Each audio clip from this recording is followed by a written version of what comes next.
তপতির cook হাউসে সবাইকে স্বাগত। আজ আমি বানাচ্ছি পেটাই পরোটা বা ছেঁড়া পরোটা। এটা বানানো খুবই সহজ।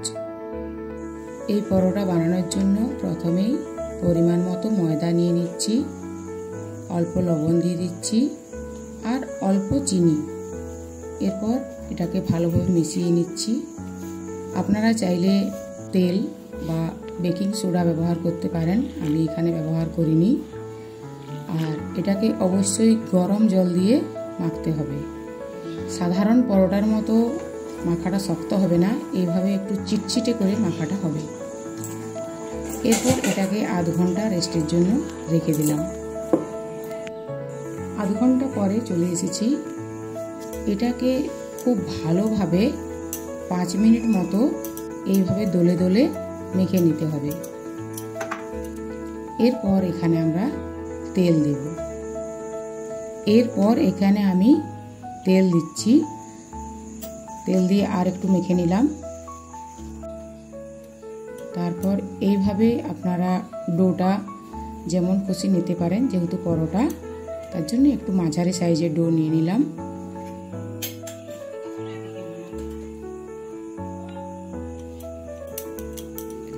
প্রত্যেকটা ডো আগে রেডি করে নিচ্ছি।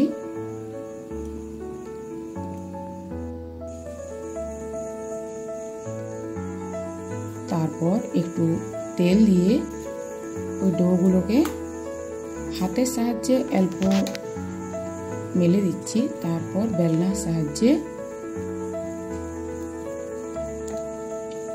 বেলে নিলাম।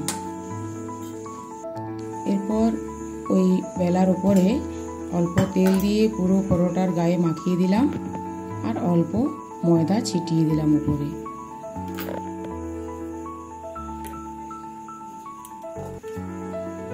এরপর এইভাবে একটু মাঝ থেকে কেটে নিচ্ছি। তারপর এই সাইড থেকে গোল গোল করে এইভাবে, মাখাটা যেহেতু নরম তাই একটু সময় লাগছে, এইভাবে গুটিয়ে নিলাম। আবার প্রতিটা পরোটা মেলে নিয়ে ডোগুলো তৈরি করে নিলাম। এরপর ওই ডোগুলোকে নিয়ে একটা একটা করে নিয়ে ভালোভাবে বেলে নিচ্ছি। পাতলা করে বেলতে হবে। এরপর তাওয়া গরম হয়ে গেছে। কোনো তেল না দিয়েই প্রথমে সেঁকে নিচ্ছি। উপরটা ড্রাই হয়ে এসেছে।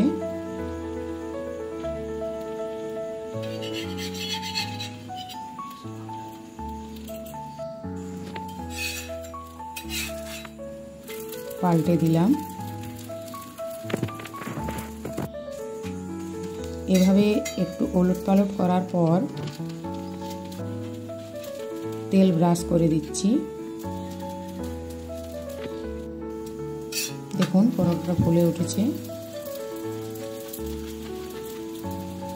এইভাবে দুপিঠটা তেল ব্রাশ করে হালকা ব্রাউন কালার করে ভেজে নিচ্ছি। গ্যাসটা মিডিয়াম ফ্লেমে রাখতে হবে। আবার একটা দেখিয়ে দিচ্ছি। এইভাবে বেলে নিচ্ছি।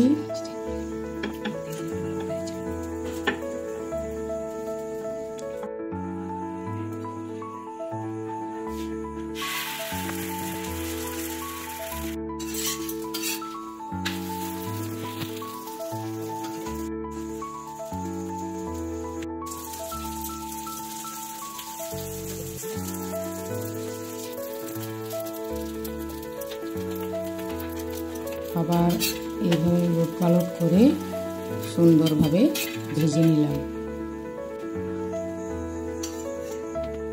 এরপর ওই গরম থাকা অবস্থায় মনের সুখে যত খুশি পিটিয়ে নিন। পিটিয়ে নিলেই পেটাই পরোটা। আর এইভাবে দেখুন লেয়ারগুলো হয়েছে, এইভাবে ছেড়ে ছেড়ে দিলেই ছেঁড়া পরোটা।